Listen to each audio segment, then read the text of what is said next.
All right, you guys, we're going to talk about Lauren Southern. First off, we're going to be positive. We're going to start positively. She is a very talented filmmaker. She is a gifted storyteller.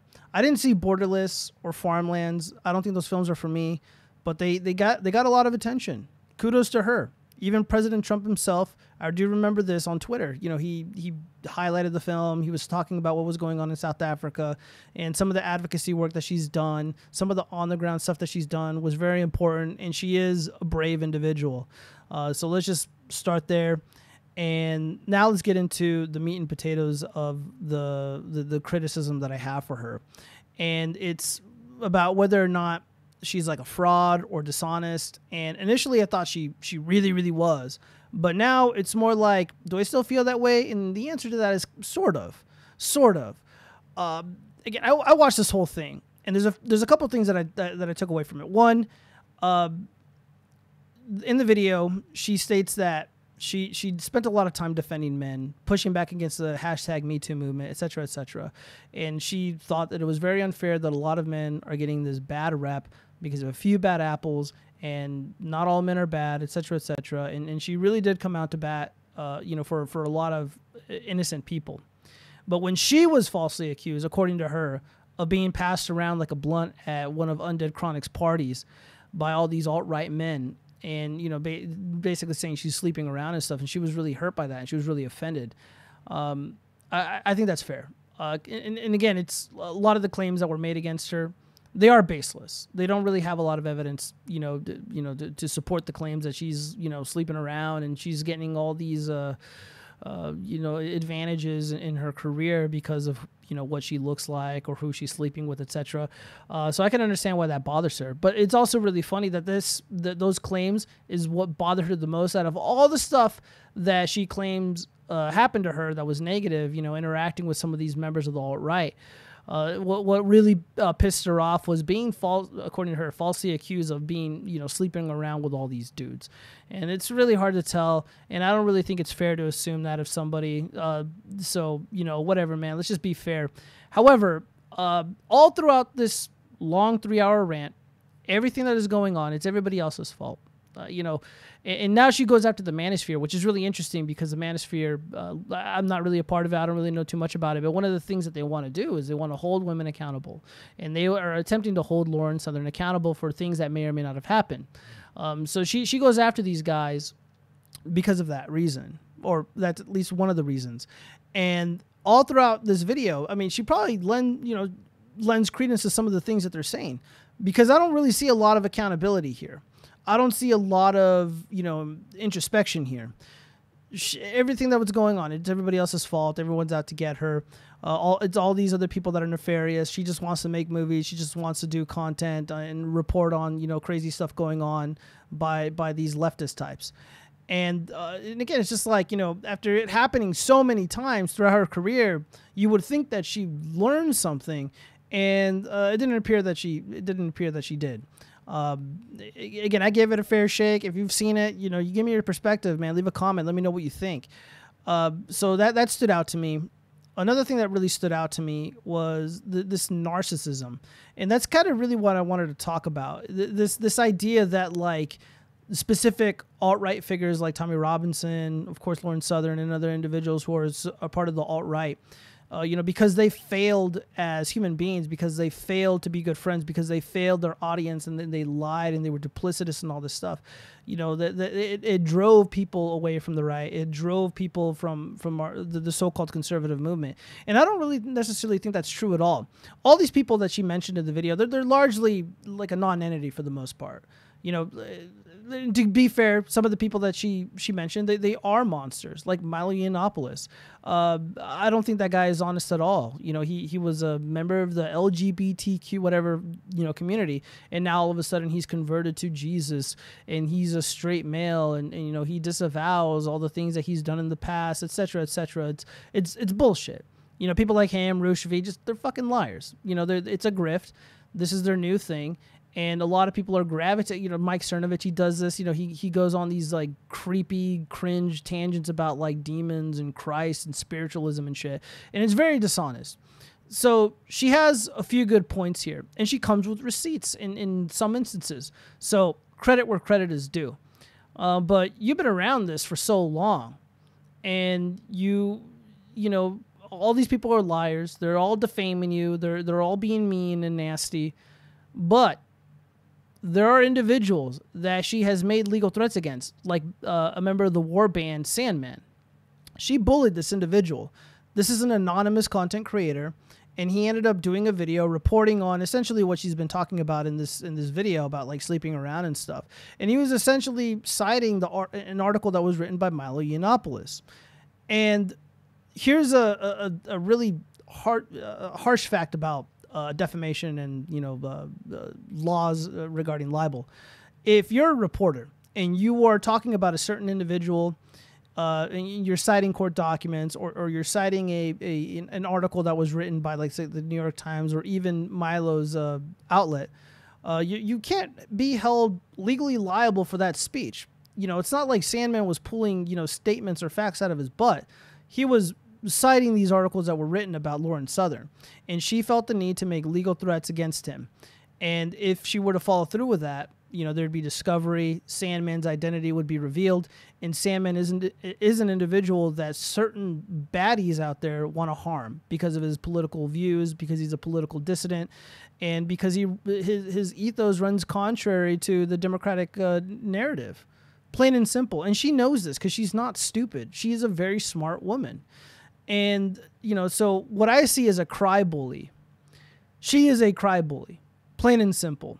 And why she felt the need to go after somebody like Sandman, and I don't know who else, but she didn't feel the need to go after any of the individuals that she mentioned in this 3-hour-long rant, which, by the way, was pretty entertaining. I enjoyed it. It was very riveting. But I see this, and I see zero accountability for her actions. She omits her own genuine wrongdoings and her own bully tactics that she's engaged in to defend her personal reputation regarding sleeping around with other men, which, again, let's just be fair to her. Maybe it didn't happen, and I think it's silly to assume that it did when there's not really any evidence to suggest that these events occurred, that she's being passed around like a blunt at one of Undead Chronic's parties. Again, it's just like, people were clapping like seals when she was defending men who were, #MeToo'd. But when she's being accused, according to her falsely, of being passed around by all these alt-right men, she expects to be defended by her audience, and a lot of people didn't really defend her. And she was attacked for videos like because of videos like Sandman. Not that that's Sandman's fault or anything, but, I think people should have just been a little bit more nicer and went into this with a clear head. Obviously, she didn't have that. But what I really wanted to get to impress upon people, and it was something that she alluded to in this video, is that, alt-right content creators, like herself and Tommy Robinson, etc., they failed their audience. They failed the right-wing movement, whatever that may be. And because of their actions, because of their duplicitous nature, it drove people away from the so-called right. And I don't believe that's true at all. Maybe among her friend circle, maybe among her social circle, they pushed people away, and lives were, negatively impacted by the drama, by the petty squabbles that they, had going on. But regular Americans, working class Americans like myself, and of course, the viewers, we carried on. We're voting. We're talking about the serious issues. We don't need Lauren Southern. We don't need Tommy Robinson. We don't need Milo Yiannopoulos. These people are not important in the grand scheme of things. These people are not even American. So it's like, again, there's a lot of narcissism on display here. And the world does not revolve around these individuals. And they're certainly not even big political players in the grand scheme of things. And if you really want to make a difference, you can you can run for office and have more of an impact on Americans than any of the people mentioned in this video ever could dream of. And that is a fact. There's a lot of regular Americans who rose to the occasion to make big changes, important changes in the lives of Americans, and to push back against the Brandon regime, to push back against the democratic ethos, to push back against these disgusting teachers that are abusing and grooming children. and all these other goofball Democrats and neo-Republicans and conservatives who are trying to disarm innocent Americans and deprive us of our right to self-preservation.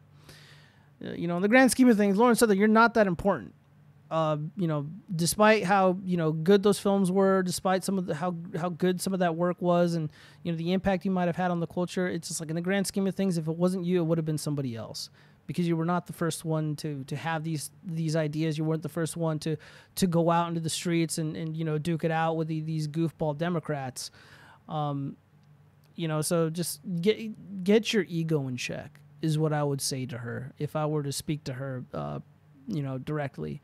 Is to get your ego in check, because you can vanish tomorrow and we would still be here. We would still be pressing forward and fighting for our lives and fighting for the innocent Americans that are being tortured right now in Washington, D.C., and being denied constitutional and human rights, you know, being denied due process, having, you know, dealing with the fact that the current regime has suspended habeas corpus and is holding American citizens in these horrific conditions without bringing proper charges or formal charges forward, just having them essentially, you know, be prisoners for forever until it's not convenient anymore. But another, you know, one thing though that she really did impress upon the viewers here, there are bad people among us. There are individuals who are in this space who don't care about the Second Amendment, who don't care about Kyle Rittenhouse or the January 6th defendants, who are being ruthlessly tortured by this illegitimate regime, this lawless regime. And, you know, like Jack Cuck Murphy, John Goldberg, or whatever his stupid name is, that guy comes to mind. He was essentially a clerk for the government, and then all of a sudden, you know, he loses his job, he loses his friends, people find out he's a pornographer, or not a pornographer, but he was writing all these creepy, cringy articles. And then all of a sudden, he's, you know, he went from Democrat to deplorable. He wrote that stupid book, and he has that stupid cult. And then, of course, if, you know, we find out that he's a cuck, and he is doing porn, he's taking it up the ass, and all this other stuff. And again, this guy is not one of us. He's never been one of us. He doesn't understand what it's like to be one of us. He's never been a working class guy. He's never been a populist. He's never been a political dissident. The guy's just a fucking disgusting creep. He's a drifter. And a lot of these people on the right, they're also drifters. And there's also a lot of fucking losers out there who are just talentless idiots. And they occupy the space because maybe they look good on camera. Maybe they said a couple funny things. And you know, they're just wasting everybody's time. And, you know, people should just be mindful of that there are baddies among us. But Lauren Southern may very well be one of them. But I'm also willing to, you know, accept that maybe she learned her lesson. And that maybe, you know, there might be a potential for a genuine redemption arc. And she is still relatively young, and she has a lot to learn. And people should be kind and fair to her. And, you know, but, man, it's difficult, guys. It really is, because, you know, I look at somebody like this, and, you know, her content was, like, based around, like, you know, my white race.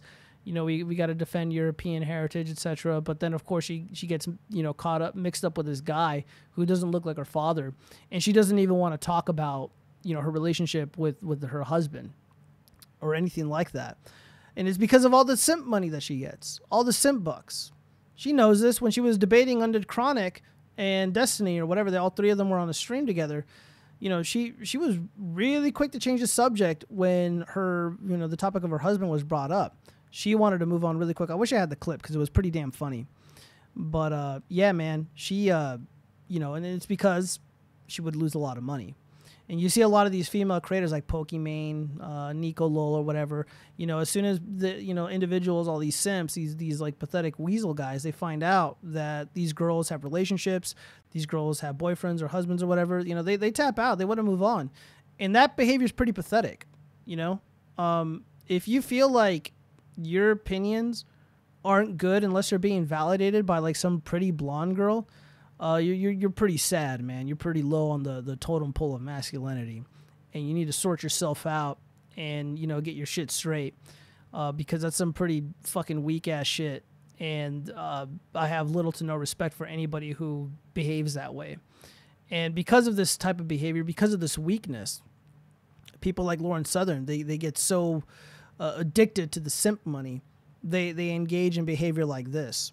And she admitted in the debate with Undead Chronic, because of the video that Sandman did, according to her, she lost all this money. She lost all this money. She lost all this revenue. She lost all these subscribers, Patreons, whatever. And, you know, and it's like, oh, well, it's because Sandman made these baseless accusations. These accusations about me sleeping around with other men hurt me. They financially hurt me. And, of course, it hurt her feelings. It's pretty interesting because she also admitted in this video, this very long 3-hour video, again, I watched it, that when she was going to, you know, when she got mixed up with this man who doesn't look like her father, by the way, and she had to get a visa to live in Australia with this individual, you know, she said that she couldn't engage in politics. She couldn't make political statements anymore. She couldn't be a part of whatever was going on. However, she had time to make legal threats against people like Sandman. And she didn't make legal threats against other individuals that she referenced in this video who were, according to her, defaming her, engaged in libel, etc. So it's pretty interesting. So I find myself being somewhat sympathetic towards Lauren Southern, understanding what she's saying, and, you know, kind of nodding my head like, okay, girl, you proved some stuff. However, there are some glaring personality flaws lingering in the background that weren't highlighted at all. And it's largely why she's, you know, made videos very critical of the so-called manosphere. And again, a lot of those guys in the manosphere, the so-called manosphere, they are dirtbags. They are fake. They're useless. They're not going to do any good for anybody. But you know, they want to hold her accountable, and she doesn't want to be held accountable. She doesn't want to answer these difficult questions or address any of these concerns that people have. So that's my takeaway from this very long video. I do wish her the best. I hope whatever it is that she does, she's successful, and I hope that, you know, she learns. Even though she didn't admit or bring up some of the stuff that I did, I know deep down she probably thinks about them. And you know, just do better, sweetheart. That's all I got. What do you guys think of the situation, man? And for everybody else, don't cling on to these content creators and feel like, you know, your opinions don't matter unless these people are communicating what you feel in your heart. What matters is, you know, what goes on in your home. You know, worry about your family, worry about your community. Start there. Don't worry about these people because they may not be who they say they are. And that's just it, man. That's just, you know, that's my takeaway from it. You know, God forbid you follow, you know, another Jack Murphy comes along and fools everybody, and, you know, it makes, you know, then all of us have egg on our face. Man, that was pretty funny. So yeah, that's all I got. Hope you all have a wonderful night. Peace out.